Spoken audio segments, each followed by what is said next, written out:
हमारे पूजनीय आदि गुरु दादा भगवान का अवतरण दिवस है। वैसे तो महापुरुष जन्म मरण के बंधन से मुक्त हैं, लेकिन फिर भी भक्तों के उद्धार के खातिर समय समय पर एक लीला धारण करते हैं, शरीर धारण करके। और जिस दिन वो जाहिर होते हैं हम सबके सामने अपने एक नए अवतार में, उसको हम उनका अवतरण दिवस या प्रकटीकरण दिवस कह देते हैं।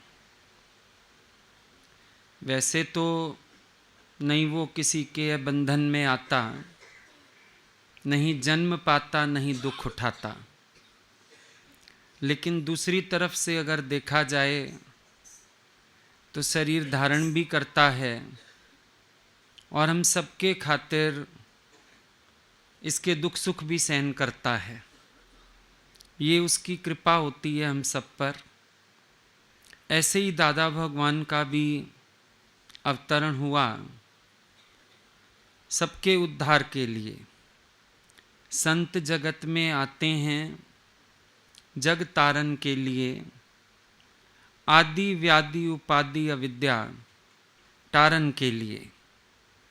जो भी अज्ञान में हम सब फंस गए थे, दादा भगवान ने आके सबके लिए एक नया मार्ग खोला और ब्रह्म ज्ञान को इतना सरल करके सबके जीवन में उतार दिया। ये सबसे बड़ी बात है। संत साधु सब जिस ज्ञान को बहुत कठिन कहते आए, दादा भगवान ने उस ज्ञान को बहुत सरल करके हम सबके जीवन में उतार दिया। छोटी छोटी बातों से ब्रह्म ज्ञान सिखा दिया। अपने प्रेम में मन आकर्षित करके एकाग्र कर दिया। सारे भ्रम संशय तोड़ दिए और एक नई जागृति दे दी सबको। जीने की राहें आसान कर दी और मुक्ति का मार्ग भी आसान कर दिया। आप कहीं भी चले जाओ, सब जगह बहुत साधनाओं को महत्व दिया जाता है, लेकिन दादा भगवान ने हमसे कोई विशेष साधनाएं नहीं करवाईं। ना ठंडे पानी में खड़ा किया, ना ध्यान लगवाया, ना समाधि लगवाई। सिर्फ एक सत्संग का नियम बताया। और सत्संग में बैठते बैठते कैसे सबके जीवन में परिवर्तन आ गया, कैसे हर एक को ज्ञान लग गया, कैसे सबके अंदर एकाग्रता आ गई और मन का अज्ञान सारा खत्म हो गया। ये दादा भगवान की कृपा है। आदि गुरु का बहुत महत्व होता है। जैसे गुरु नानक देव जी आदि गुरु, बाद में तो सबने उनके दिखाए मार्ग पर अपने अपने को चलाया, या एक आधार मिल गया उनके ज्ञान का तो सबका ज्ञान आगे बढ़ा। इसी प्रकार दादा भगवान का ये सच ये सबको मिला और उसके बाद ये ज्ञान की परंपरा आगे बढ़ी। ये एक वट वृक्ष हो गया है। दादा भगवान ने पौधा लगाया और इसको पाला। देखो बड़ा महत्व होता है इस चीज़ का कि शुरुआत कैसी है। अगर शुरुआती बीज अच्छा ना हो, आगे आने वाली फसल से कुछ उम्मीद नहीं की जा सकती है। दादा भगवान ने A1 बीज डाला, इतना बढ़िया बीज डाला इस ज्ञान का, जिससे वट वृक्ष बनता चला गया।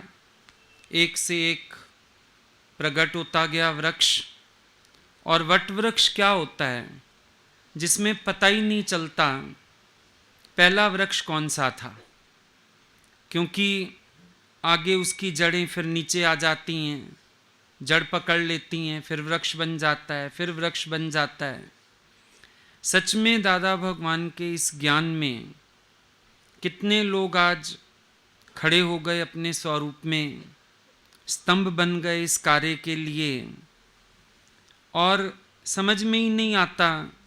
हर एक के अंदर जैसे दादा खुद झलक रहे हैं।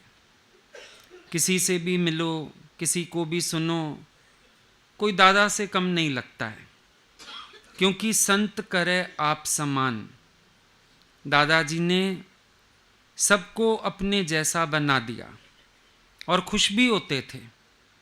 जब दादा अंदर लेटे रहते थे और बाहर कोई सत्संग कर रहा होता था, पूछते थे कौन बात कर रहा है, क्या मेरी टेप चला रखी है? नहीं दादा, ये तो फलाना बात कर रहा है। अरे ये तो मेरे जैसा ही बोलता है, ये तो मेरे जैसी बात कर रहा है। खुश होते थे कि इनके अंदर भी ज्ञान उतरा है, इन लोगों ने भी ज्ञान का तत्व समझा है और ये मेरी तरह बात कर सकते। एक एक को उन्नत करने के लिए दादा भगवान ने बहुत मेहनत किया।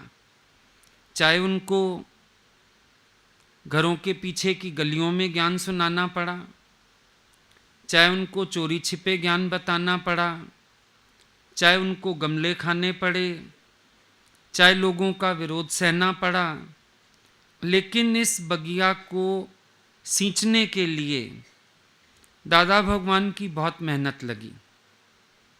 आज तो फिर भी आसान है समय, सब ब्रॉड माइंडेड लोग हैं, सत्संग आ जाते हैं।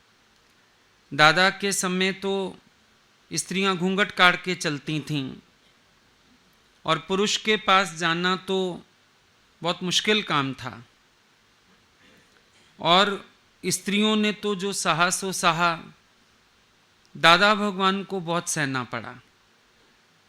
लेकिन दादाजी ने उस सब की भी परवाह ना करके इस ज्ञान यज्ञ को आगे बढ़ाया, सबसे मेहनत की, एक एक के जीवन को निखारने के लिए बहुत प्रयत्नशील रहे।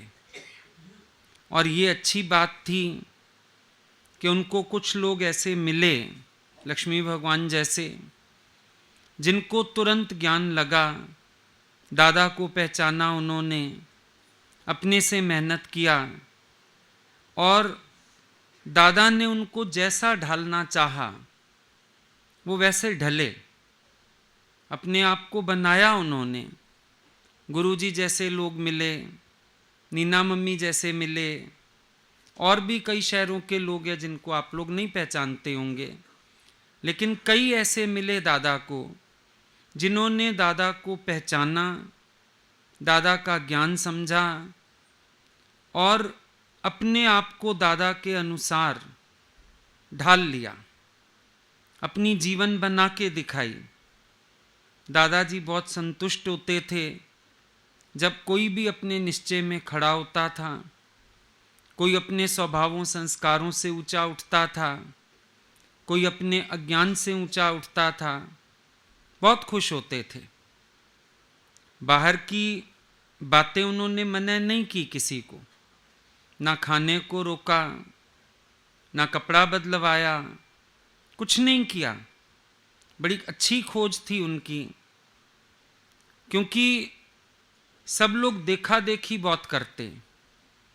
भाई अगर एक पंथ चला, उन्होंने बोला सफ़ेद कपड़े पहनो, तो दादा के पास भी लोग आते थे, आप कपड़े क्यों नहीं बदलवाते, आप भी सबको सफ़ेद कपड़े पहनाइए।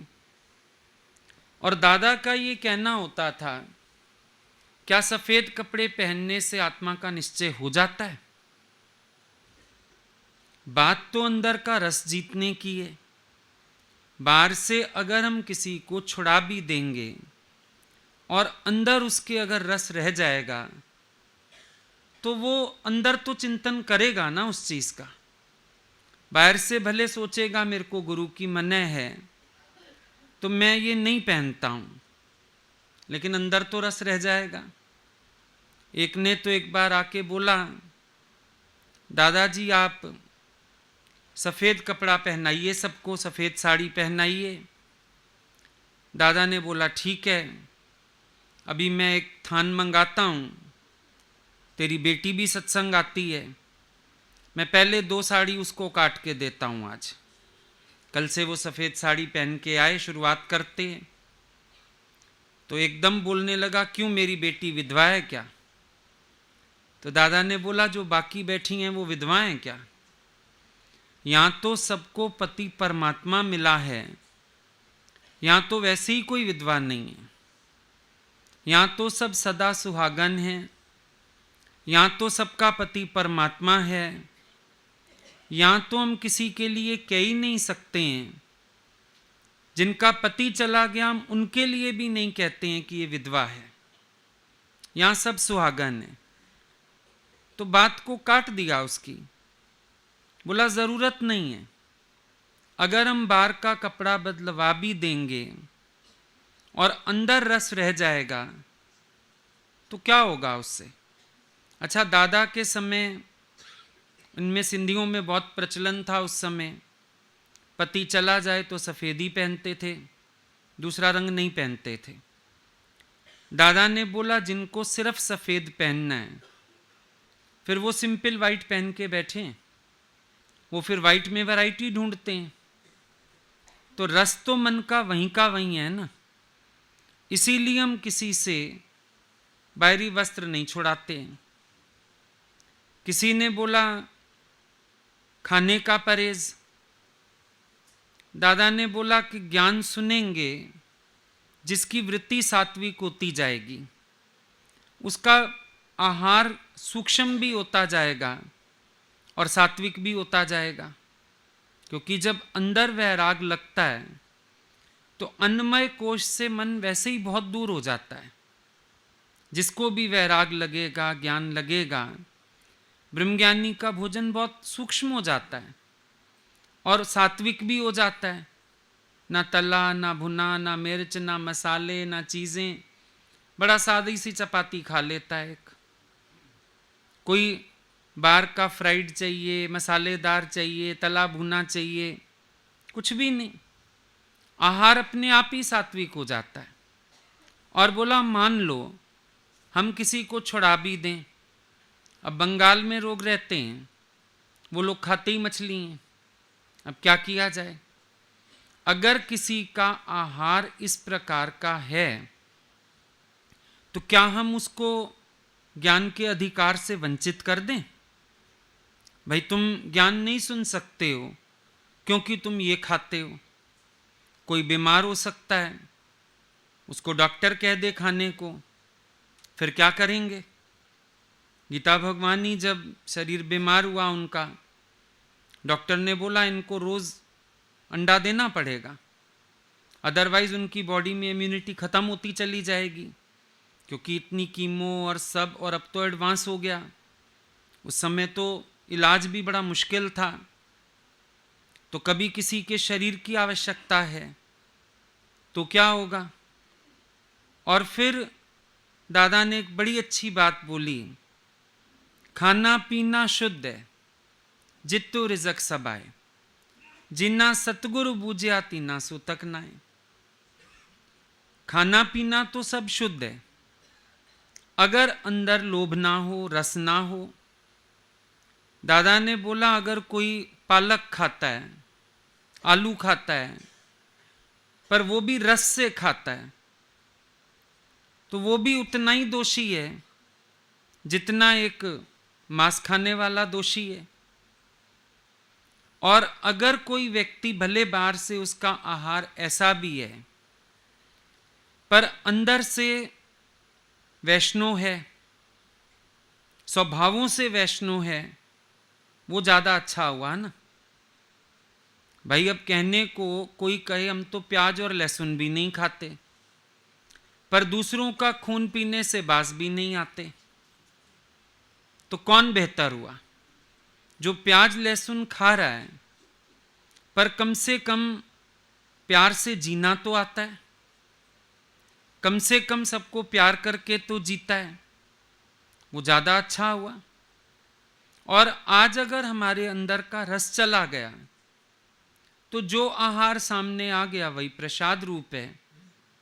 जैसे दादा भगवान ने खुद किया, अगर उनकी सब्जी में नमक कम होता था तो वो ये नहीं कहते थे नमक लाओ हम ऊपर से डालें। बाद में कोई बोलता था दादा खाना तो इतना फीका था, आपने कैसे खा लिया? बोला मुझे लगा आज शरीर को आवश्यकता इतनी होगी, तभी भगवान ने इतना दिया। अब ये सात्विकता सच्ची हुई ना। गीता में भी जब भगवान खाने की बात करते हैं तो तामसी भोजन में उन्होंने किस तरह के खाने को रखा जो जबान को चटपटा पसंद आता है, बासा, तला हुआ, मसाले वाला, इस सब को भगवान ने तामसी भोजन कहा। और सात्विक भोजन किसको कहा? वो जो सुपाच्य, पचने में आसान हो, सबसे पहले शरीर में तमोगुण का संचार ना करे, रजोगुण का संचार ना करे, सात्विक वृत्ति रहे, जिससे पचे आसानी से, शरीर में भारीपन ना आए, तमोगुण ना बढ़े, सात्विक वृत्ति रहे, उस भोजन को सात्विक भोजन कहा गया। अब ये जिज्ञासु को ध्यान रखना है, मेरा भोजन कैसा है। दादा ने इस आहार पे ध्यान दिलवाया कि जो खाया, खाने के बाद ऐसा तो नहीं शरीर में मन जाए जा रहा है, भारी लग रहा है, अब इसको पचाना कठिन हो गया, अब पचाने के लिए कुछ और गोली वोली खाओ ऊपर से, ऐसा भोजन जिज्ञासु को मना है करना। ऐसा भोजन जैसे खा लिया, ज़्यादा खा लिया, फिर आती है नींद। भाई लंच के बाद थोड़ी देर तो जाके कहीं ना कहीं कोना ढूंढ के सो के आएं, चाहे किसी बहाने से ही चढ़ें, कुछ करें पर सो के आएं। इसका मतलब तुम्हारा आहार ठीक नहीं था, सुपाच्य नहीं था, तमस प्रधान था, ज़्यादा खाया, स्वाद के अधीन खाया, वो अब तुम्हें साधना से हटा के तमोगुण में डाल रहा है। 2 घंटा 3 घंटा अपना सोना पड़ेगा अब। तो दादा ने बोला आहार पे यूं ध्यान दो। आई दादा के सामने बातें, कपड़ों की बात आई, खाने पीने की बात आई, और कर्म की भी बहुत बातें आई। लोग बोलते थे आप बाहर से समाधि नहीं करवाते, ध्यान नहीं लगवाते, कर्म कांड में नहीं लोगों को प्रेरणा देते। तो दादा का कहना होता था सच्चे गुरु का अवतरण होता है भ्रम का भांडा फोड़ने के लिए। मैं आया हूं सबको भ्रम संशयों से ऊंचा उठाने के लिए। दादा आप समाधि लगवाइए। बोलते थे समाधि कोई तब लगा सकता है जब अंदर ख्यालों से खाली हो, समाधान हो, वरना मैं बिठाऊंगा समाधि में, उसको समाधि लगेगी नहीं। आंखें तो बंद करके बैठा रहेगा पर अंदर तो उसके जगत चलेगा ना, जो जगत उसके भीतर का है। अब देखो आप लोग सत्संग में ही बैठे हो, भले दिख रहा है भाई चुप करके बैठे हो, ध्यान से सुन रहे हो, पर अभी भी कितनी बार आपको अपने मन को मोड़ के लाना पड़ता होगा। यहाँ बैठे बैठे ये चला जाता है, फिर याद आता है अरे हम सत्संग ही नहीं सुन रहे, कहाँ चले गए। लौटा के लाते हो ना अपने आप को। जब आप अभी सुनते हुए भी गायब हो जाते हो तो आपको अगर बोलें ध्यान लगाओ, आंखें बंद करो, तो क्या करोगे आप? जगत का चिंतन करोगे, क्योंकि जिसके अंदर जगत है उसके अंदर जगत का चिंतन जरूर आएगा। जब तक अंदर के जगत का अभाव ना हो जाए, हो ही नहीं सकता कि जगत का ख्याल ना आए, उसको आता रहेगा। विचार चलते हैं, नींद में विचार चलते हैं, स्वप्न में ध्यान आता है, जगत अंदर स्फुरित होता रहता है। तो दादा ने बोला मान लो मैं बिठा दूं किसी को, चलो 1 मिनट के लिए ये भी मान लें समाधि लग गई। लेकिन जब वो उठेगा फिर तो जगत ही देखेगा ना। एक बार के लिए उसकी समाधि लग गई, लेकिन उठने के बाद क्या करेगा? जैसे विवेकानंद ने बोला कि मैं समाधि में बैठा तो विवेकानंद था, उठा तो विवेकानंद था। मैं अपने से पूछता हूं क्या 2 घंटे मैंने नींद किया?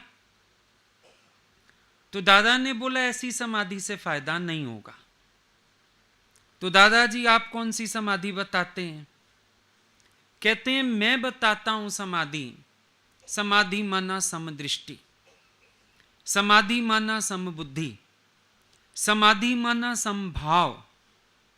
जब ये भावनाएं आ जाती हैं, समता योग हो जाता है, ये अपने आप में एक समाधि हो जाता है। अकर्ता भाव अपने आप में समाधि हो जाता है। जहां तहां अपने भगवान को देखना, ये समाधि हो जाता है। इस समाधि की आवश्यकता है। वो समाधि तो क्या करेगी? अब बड़े बड़े लोग ये खुलासा नहीं कर सकते, पर दादा भगवान ने खुलासा किया, समाधान दिया, समाधि का सही अर्थ बताया और सबको सच्ची समाधि लगवाई। आज आप देखो, आपके मन में जब राग द्वेष नहीं है, आपके अंदर जब तेरी मेरी नहीं है, आपके अंदर किसी की अच्छाई बुराई का भाव नहीं है, तो आप अपने आप को समाधि में महसूस नहीं करते हो, आनंद में महसूस नहीं करते हो। आज कहीं से कोई खबर मिल जाए और आपके अंदर एक संकल्प नहीं आता, आना जाना लेना देना, ये समाधि नहीं है। और पहले क्या होता था? एक खबर मिल गई कोई मरी गया, कितना अंदर ऐसे ही चलने लग जाता था, अच्छा था बुरा था, ऐसे करता था वैसे करता था, फिर जाऊं फिर नहीं जाऊं। अभी क्या होता है? अभी आप अंदर से जैसे खबर मिलने के बाद भी बेखबर रहते हो। ये हुई समाधि। अंदर कोई चला ही नहीं। जैसे एक सड़क की घटना सुनी और खत्म हो गई, जैसे एक बात सुनी और खत्म हो गई। अब ये हुई ना समाधि। जब आपको कोई संकल्प विकल्प उससे कनेक्टेड चल ही नहीं रहा, जब आपको अंदर से कोई खींची नहीं हो रही, जब आप अंदर से कोई आने जाने का संकल्प ही नहीं कर रहे, ये हुआ समाधि का भाव। और बल्कि कहीं मजबूरी आन पड़े, पर अगर जान छूट जाए तो और ही खुशी महसूस होती है। तो इसका मतलब अंदर के जो तार जुड़े थे जगत से, वो तार कट गए। यही समाधि है। जब मुझे जगत संकल्प से भी ना खींचे। मेन होता है बाहर से कई बार हम अपने आप को छुड़ा लेते हैं, लेकिन जब हमको संकल्प से भी जगत ना खींचे, फुरनाई ना चले, स्फुरिति ना हो अंदर, मजा तब है। उसमें फायदा है ना। अभी जैसे हम तुमको बताते हैं, भाई एक अहमदाबाद में सत्संग करते थे कौशल्या जी, उनके बेटे का डेथ हुआ लखनऊ में। आए तो कानपुर से सत्संगी गाड़ियां भर के आ गए अगले दिन। तो उनका पहला प्रश्न था, बोला मुझे परचाने आए हो? तुम सब जो खास गाड़ियां करके कानपुर से आ गए हो, मुझे अफसोस करने आए हो? अब कौन कहे अफसोस करने आए? नहीं नहीं, क्या करने आए हो? दर्शन करने आए हो? मिलने आए हो? हाँ जी। बोला क्या देखने आए? बेटे के मौत से मेरी शक्ल फिरती तो नहीं है, मैं रोती तो नहीं हूं, शोक में तो नहीं बैठी हूं। सब और घबरा गए। बोला तुम क्या देखने आते हो ब्रह्मज्ञानी का, मुझे ये बताओ। अब ये जो पावर है भीतर का, ज्ञान वाला, निश्चय वाला, मतलब उनके अंदर जगत की स्फुरना ही नहीं होती है ना, इतने पावर में बैठे हैं। और फिर जब उन्होंने सत्संग किया तो बोला दादा का तो एक ही महावाक्य, मौत है ही नहीं। मौत तो है ही नहीं। निर्मोही राजा संत को क्या कहता है जब उसके बेटे की खबर लेके संत आया? कहता है, संत जी आपने अपना इतना अमूल्य समय ये झूठी खबर देने में लगाया, जंगल से अपनी समाधि छोड़ के आ गए हो, मुझे बताने आए हो तेरा बेटा मर गया। नई बात थी कोई, क्या करने आए हो? ये जो पावर ज्ञान वाला कि कोई हमको ऐसी कोई खबर भी देवे और अंदर एकदम ये महसूस हो जाए कि झूठी खबर क्यों सुना रहा है, हुआ क्या है? There is no happening. ये समाधि नहीं हुई तो क्या हुआ? अंदर कोई फर्क ना पड़ना, समाधि नहीं है तो क्या है? और जब ज्ञान के अभ्यास से इस प्रकार की स्थितियां आती हैं अपने अनुभव में, तब समझ आता है दादा का ज्ञान क्या है। तब समझ आता है, क्योंकि हम नॉन रिएक्टिंग रहते हैं ना। अब पहले क्या होता था, कोई हाय हाय ऐसा हो गया, चू चू चू चू, क्या हो गया था, कैसे हो गया था, और अभी अच्छा अच्छा ठीक है। कितना अंदर फर्क आ जाता है। और जहां बन पाता है वहां कह भी देते हैं, भाई हमको क्या खबर देते हो। कभी कोई आ जाता है ना मेरे पास भी, फलानी बात की बधाई, पर जहां हमें हक महसूस होता है हम बोल भी देते हैं, बधाई किस चीज की? है तो सब जगत मिथ्या, है तो मिथ्या जगत की मिथ्या बातें, फिर तुम्हें सच लग गई क्या? क्या सच है? जीना सच है, मरना सच है, क्या सच है तो कूड़। तो जब अंदर हर समय सत्य का बोध बना रहता है, ये हुई ना समाधि। दादाजी जिस समाधि की बात करते हैं, जिस समाधि की तरफ ले चलना चाहते हैं, वो समाधि कौन सी है? जहां आप निरसंकल्प हो, जहां आप थॉटलेस हो, जहां आप अनइफेक्टेड हो, जहां आपको जगत में कोई सद्भाव ही नहीं आ रहा है। ये हुआ ना समाधि का भाव। ये निश्चय में आ जाए ज्ञान, अनुभव में आ जाए ज्ञान, यही तो समाधि है। भाई समाधि में आनंद है और बाहर की कोई चेष्टा नहीं है या बाहर का कोई होश नहीं है। तो जब आप अपने स्वरूप में जागृत होते हो, अपने आनंद में होते हो, बाहर का कुछ आपके भीतर नहीं जाता है, यही आपकी समाधि हो गई। यही समाधि है, और कौन सी समाधि है? तो दादाजी ने इस समाधि पे ध्यान दिलवाया सबका। ना बोला कपड़े बदली करो, ना बोला खाना छोड़ो, ना बोला दुनिया छोड़ो, पर उन्होंने बड़े एक अच्छे ढंग से सरल करके, अब आप खुद भी सोच के देखो, हम लोग जब शुरू में सत्संग आए, अगर हमारे आगे ये शर्तें रख दी गई होती, कपड़ा बदलने वाली, दुनिया छोड़ने वाली, खाना छोड़ने वाली, शायद हम कदम पीछे हटा लेते कि नहीं हम तो नहीं कर सकते ऐसी साधना। और आज स्थिति ये है, साधना शायद उससे भी ज्यादा है, लेकिन अंदर वाले को फर्क कुछ नहीं है। अगर पहले ज्ञान का आसरा दिया गया, निश्चय दिया गया, बाद में छूटा कुछ भी पता नहीं चला, पर अगर पहले कह देते थे छोड़ो छोड़ो, छोड़ के आओ, तो शायद हम गुरु को ही छोड़ के भग लेते थे। पर आज अपने अपने में कितना एतबार नहीं है। महलों में राखे चाहे झोपड़े में वास दे, एतबार नहीं है। जग जितना खिलाए भगवान, जैसा खिलाए उसी में खुश बैठे हैं। जहां रखे जैसा रहा है, कोई फर्क ही नहीं पड़ता अंदर। ये भी ठीक, ये भी ठीक, ये भी ठीक, ये भी ठीक, अच्छा ही अच्छा लगता रहता है। लगता ही नहीं है कभी ऐसा क्यों चलना पड़ रहा है, ऐसे क्यों रहना पड़ रहा है, ऐसे क्यों खाना पड़ रहा है, कोई भी बात नहीं आती है अंदर। सब बातों से हम अंदर से खाली होके बैठते हैं। इसी को तो बोला, आनंद भया मेरी माए सतगुरु में पाया। सतगुरता पाया सहज सेती, मन वजियां वाधाइयां। और मेहनत लगी दादाजी की, क्योंकि उनको अपने गुरु का साथ कुल 6 महीने मिला।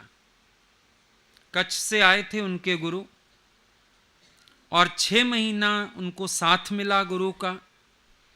उसके बाद गुरु मस्त फकीर थे, पता ही नहीं किस दशा में चले गए, फिर तो मिले ही नहीं दोबारा वो।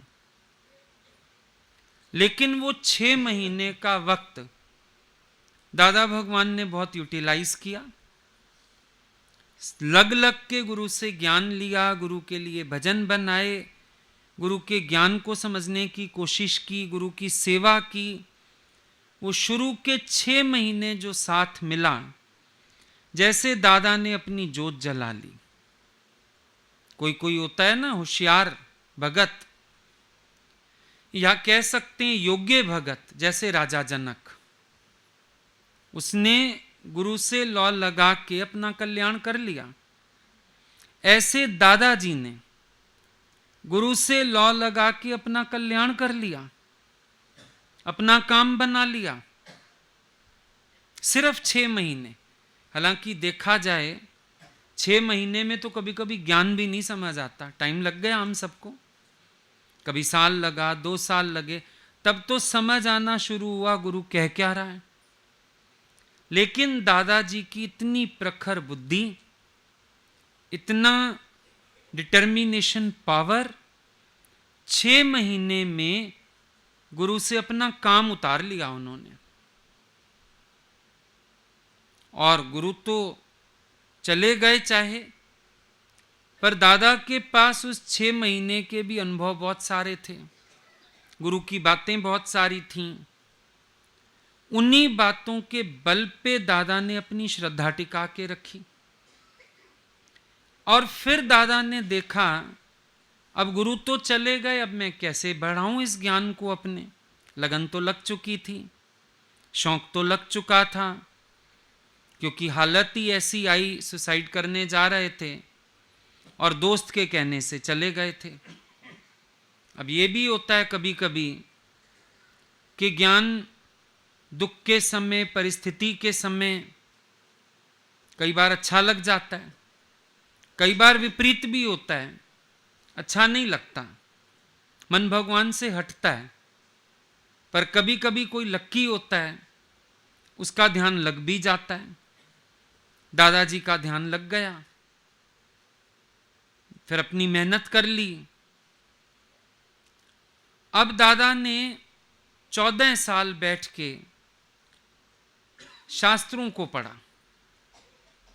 जब और कोई साधन समझ में नहीं आया,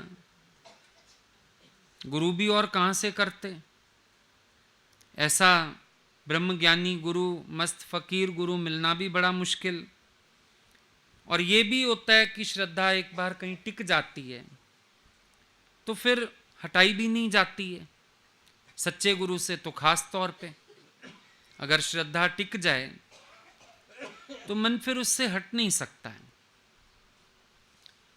अब दादा भगवान 14 साल निरंतर शास्त्रों को पढ़ते रहे।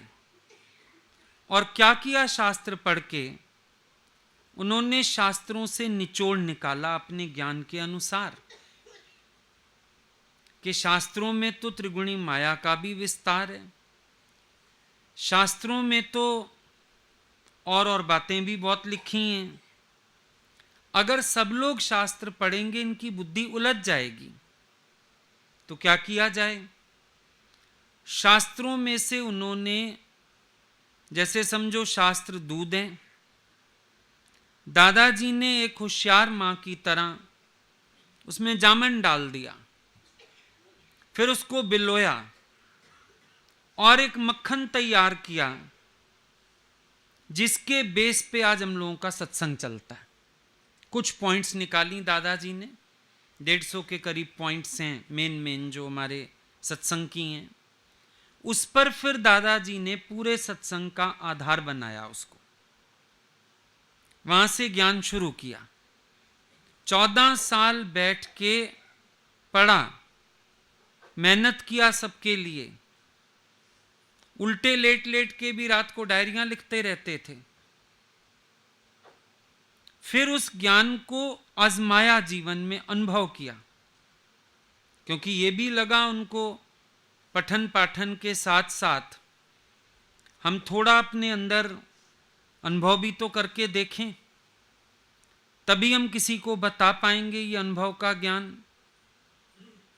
पढ़ा, मेहनत किया, फिर अनुभव किया और अपने अनुभव से इस ज्ञान को उन्होंने बांटना शुरू किया, सब तक पहुंचाने के लिए सरल किया इसको। आज अगर हम लोगों को भी समझो शास्त्र दे के बिठा दिया जाता तो हम लोग कितना कैच कर लेते, और ये भी नहीं पता सही समझते गलत समझते। कितने लोग ऐसे हैं जो शास्त्रों में से भी गलत ज्ञान उठा के डिप्रेशन में आ गए। कितने लोग हमसे मिले हैं ऐसे, और शुक्राना निकलता है उनको देख के कि शुक्र है हमको गुरु मिला जिसने हमको सही मार्ग दिया। नहीं हमारी भी यही हालत हो रही होती इन लोगों के साथ, उलझ रहे होते, फंस रहे होते, समझ कुछ आता नहीं, परेशान होते, और बल्कि जो जीवन ठीक चल रही थी उसको बिगाड़ बैठते।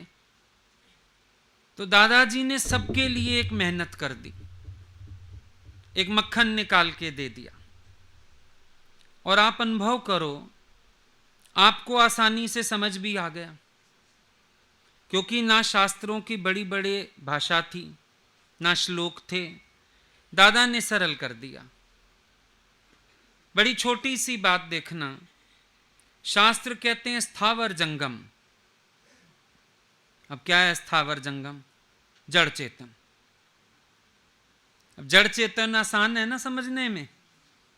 अब हमको स्थावर जंगम लिखा होता हम तो यही ढूंढते रहते, स्थावर जंगम होता क्या है, अनुमान लगाते, जंगल को कहते होंगे, पता नहीं किसको कहते होंगे। वैराग शब्द आसान कर दिया, वैर और राग से रहित। हम लोग लगे हुए थे, वैराग माना जंगल जाना, वैराग माना घर छोड़ना, वैराग माना फलाना करना। दादा ने बोला वैर और राग से रहित, यही वैराग है। हुआ सरल के नहीं हुआ? शास्त्रों का अगर वैराग पढ़ते तो जरूर हमें इच्छा होती हम जंगल में जाके बैठें, हम त्याग कर दें हर चीज का, वस्त्रों का त्याग कर दें, घर का त्याग कर दें, घर के लोगों का त्याग कर दें, फिर भाई जंगल जाके बैठें, क्योंकि ज्ञान वहां लगेगा। दादा ने बोला जहां बैठे हो अगर निरासक्त हो, ज्ञान यहीं लगेगा। जंगल में भी जाओगे, बड़ी अच्छी पॉइंट थी दादाजी की, जंगल में भी जाओगे अगर, तन और मन तो वहां भी साथ चलेगा। अब तन के लिए क्या नहीं चाहिए? घर छोड़ोगे तो झोपड़ी वहां बनानी पड़ेगी। यहां अगर बाहर का खाना नहीं तो वहां भी चूल्हा चौका बना के कुछ तो पका के खाओगे। घर के लोग नहीं होंगे तो और साधु शिष्य ये हो जाएंगे, तो गृहस्थी तो वहां भी बन जाएगी। अगर मन में द्वैत है तो गृहस्थी तो कहीं भी खड़ी हो जाएगी। फिर क्या करोगे? तन बड़ी माया है, इसके लिए सब कुछ चाहिए, बल्कि प्रपंच बढ़ जाएगा। यहां तो बंधी लगी नौकरी है, राशन पड़ा है बना के खाओ, वहां रोज मधुकरी मांगने निकलो। यहां तो अपना पक्का घर है, आराम से रह जाओ, वहां रोज झोपड़ी की छत उड़ जाएगी, छेद हो जाएगा, पानी आ जाएगा। महात्मा जी रोज अपना छत पे चढ़ के झोपड़ी सिलते रहेंगे अपनी। यहां तो कपड़े पड़े हैं अलमारी में, अपना पहनो, 2 दिन नहीं भी सूखे, नहीं धुले तो भी चलेगा। वहां तो एक को पीन होएगा पहनने का, एक धो के सुखाने का। और उसको भी चूहा ना कुतर के जाए। फिर वो भी अगर बारिश पड़ी सूखा नहीं तो महात्मा जी बेचारा आग जला के कोपीन सुखाता रहेगा। मन कहाँ जाके पड़ेगा, सारा दिन सोचेगा मधुकरी मांगने कैसे जाऊं। ध्यान खाने में और पहनने में ही पड़ा रहेगा, निकलेगा ही नहीं ध्यान उसका। यहां कम से कम इन बातों में ध्यान नहीं जाएगा, चिंतन नहीं है। तभी दादा ने बोला ये तन है बड़ी माया, ये तो चलने ही वाला है साथ, अकेले तो रहोगे नहीं, एक दो शिष्य रख लोगे साथ। फिर जैसे बच्चों पे क्रोध आता था शिष्यों पे आएगा। फिर बच्चों को कहते थे ये कर वो कर, एक्सपेक्टेंस शिष्यों से होएगी, तुम्हें ये करना चाहिए, तुम्हें ऐसे चलना चाहिए, वो विक्षेपता के कारण, क्योंकि मन तो साथ है। अब तन भी साथ है मन भी साथ है, तो जंगल जाके क्या करोगे। यहीं बैठ के इनकी माया वश कर लो तो राजा जनक की तरह तुम भी कह सकोगे कि मैं ऐसा अनुभव करता हूं जैसे वन में प्राणी अपने को अकेला अनुभव करता है। यहीं बैठ के कह सकोगे। दादाजी ने वो मार्ग खोजा जो अभ्यास में सुगम था, क्योंकि देखो साधना भी वो हो जो अभ्यास में सरल हो। अगर अभ्यास में सरल साधन ना हो तो मन साधन अपना नहीं पाता, वो भागता है उससे। इसीलिए दादा भगवान ने साधन को सुगम किया, सरल किया, आसान किया, ताकि हम साधना को स्वीकार कर पाएं, ताकि हम साधना में रत हो पाएं। दादा ने ये मेहनत किया हमारे लिए। उसमें फिर उन्होंने कुछ चीज़ों को अपना लिया जो हमारे लिए उचित थी। अब समाधि बोली वहाँ पर। अब समाधि ध्यान के लिए बोलते हैं भाई पीठ सीधी, ध्यान पूरा सामने एकाग्र। दादा ने इन चीज़ों को उठा लिया कि सत्संग सुनने के लिए तुम इन चीज़ों को धारण करो, क्योंकि जब तुम बैठ जाओगे ऐसे स्टैंड लगा के तो नींद ही आएगी। अगर बैठ जाओगे यूं सिर रख के तो खारिश करोगे या तबला ही बजाओगे सिर पे। पांव फैला के बैठोगे तो पांव हिलाते ही रहोगे। कुछ चीजें जो अच्छी थीं वो पकड़ ली दादा ने। वो सत्संग में बोला तुम अप्लाई करो। कमर सीधी करके बैठो, ध्यान गुरु के सिवाय कहीं जाने नहीं दो, आंख हटाओ नहीं गुरु से। श्रवण इतनी एकाग्रता से हो कि सीधा सीधा ज्ञान अंदर उतरता जाए, तुम्हें यही महसूस हो जैसे समाधि लग गई तुम्हारी। दादा ने इन चीजों को कैच कर लिया। जहां भी उनको जिसकी जो बात अच्छी लगी, रमन में ऋषि के किताब पढ़ते थे, विवेकानंद के पढ़ते थे, उनको जहां से जो चीज अच्छी लगी उन्होंने स्वीकार किया, उसको अपनी कॉपी में लिखा और अगले दिन आके सत्संग में समझाया। शर्माते नहीं थे, साफ बताते थे। कल मैं रमन में ऋषि का किताब पढ़ता था, उसमें मैंने ये पॉइंट पढ़ी, मुझे अच्छी लगी। और भी मेहनत देखो दादाजी की। समझो सत्संग में किसी ने प्रश्न किया, जो जवाब बन पाता था देते थे। घर जाके फिर उसके प्रश्न का उत्तर खोजते रहते थे, किसी डायरी में, किसी किताब में। सारा दिन मेहनत करना और डायरी में उसके पॉइंट्स लिख के ले आना। अगले दिन उसको बैठ के फिर समझाते थे, कल तुमने ये पॉइंट पूछी थी, देखो हम तुमको इसका उत्तर पूरा खुलासे से बताते हैं। ये बात है इसकी। ये मेहनत कोई गुरु कर नहीं सकता है। बहुत मेहनत किया दादाजी ने और लास्ट तक मेहनत करते आए, एक एक के अज्ञान को दूर करने के लिए। और ज्ञान में इंटरेस्ट इतना जबरदस्त बनाया अपना कि एक ही पेज को 1 महीना कॉन्टिन्यूअस एक्सप्लेन करते थे। सुनने वाले दुखिया जाते थे, दादाजी आप एक ही पेज पढ़ते हो। कहता था इस एक पेज पे रह तो गई, अनुभव हो गया, तब दूसरा पन्ना खोलूंगा। पहले मुझे बताओ इस एक पेज पर तुम्हारी रहनी हो गई है, पक्का हो गया तुम्हें? पकड़ लेता था सबको, और इतना इंटरेस्ट था तभी खुद महीना महीना बोर नहीं हुए। और लास्ट में जब शरीर बीमार था, थोड़ा ही होश में आते थे, मुझे सत्संग ले चलो, मुझे सत्संग चल के बिठाओ। इतना शौक रखा सत्संग का कि कौमा में भी सत्संग, कौमा से बाहर आते सत्संग में बिठाओ मुझे। भले शरीर की हालत ऐसी थी, फिर दोबारा कौमा में चले जाते थे।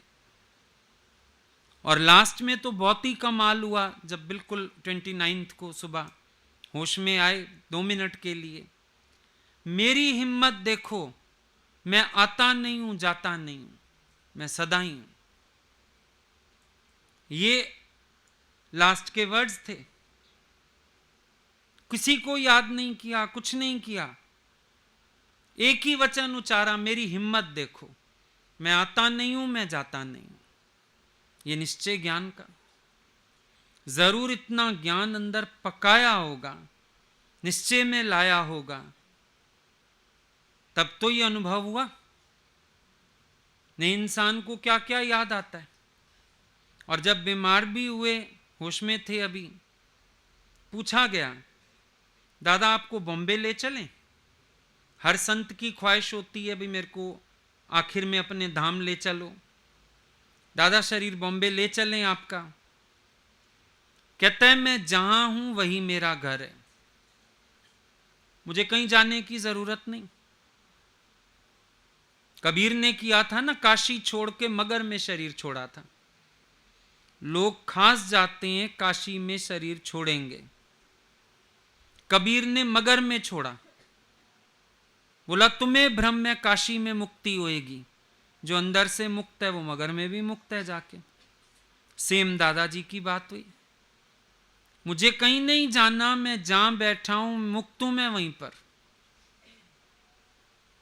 और इसीलिए जब बाद में प्राण भी शांत हुए तो गीता भगवान से पूछा गया भाई अब शरीर को बॉम्बे ले चलें? उन्होंने भी मना कर दिया। बोला नहीं, जब उसने मना किया कि मुझे जरूरत ही नहीं है, जहां मैं हूं वही मेरा घर है, हम यही सब कुछ करेंगे। कोई भ्रम पाला ही नहीं गया। और बल्कि अगर कोई रोता था उस पे दंड रख देते थे। इसने दादा को शरीर जाना है, ये रो रहा है, 100 रुपये दंड रखवाओ इससे, ये रोता क्यों है? और उस समय भी उनके नाम का यज्ञ चला। 29 अप्रैल का दिन होता है, तुम सबको पता ही है, गर्मी होती है। लोग आने लगे, खबर मिली जिस जिस शहर में। गीता भगवान ने बोला बड़े बड़े टब शरबत के बनवाओ, सबको ठंडा शरबत पिलाओ। एक तरफ हलवाई लगवा दिए गए। भगवान बोलते थे हमको पता ही नहीं सामान कहां से आ रहा है, खाने कहां से बन रहे हैं। कोई आ रहा है वो घर से चपातियां लेके आ रहा है, कोई आ रहा है वो दाल के पतीले बना ला रहा है, हलवाई को कच्चा सामान कौन पहुंचाए जा रहा है। इतना यज्ञ हो गया दादाजी का, हजारों लोग आते रहे, खाते रहे, भजन भाव चलता रहा, सत्संग चलता रहा। जैसे ज्ञानी का जीना हवन और मरना यज्ञ। जीता है तो हवन करके जीता है, अपने प्राणों से हवन करता है 24 घंटा। और अगर शरीर छोड़ता है तो वो भी एक यज्ञ हो जाता है।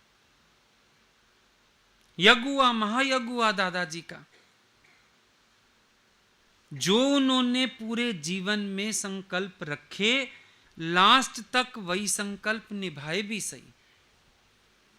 किसी से तो इच्छा नहीं रखी, किसी से कुछ लिया नहीं, बल्कि सबकी सेवा की।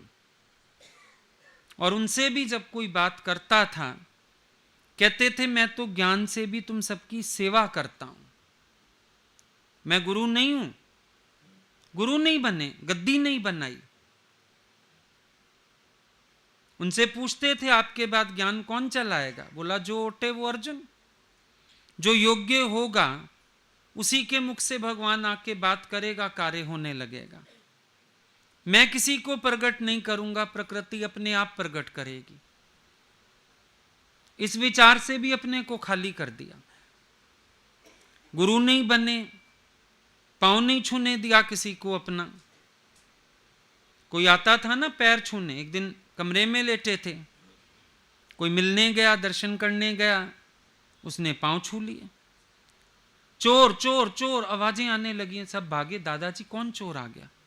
ये आया है, मेरा मोजा चोरी करता है, कि मेरे पैर क्यों छू रहा है? ये ऐसे युक्तियों से मना कर देते थे कि हमारे पांव नहीं छू।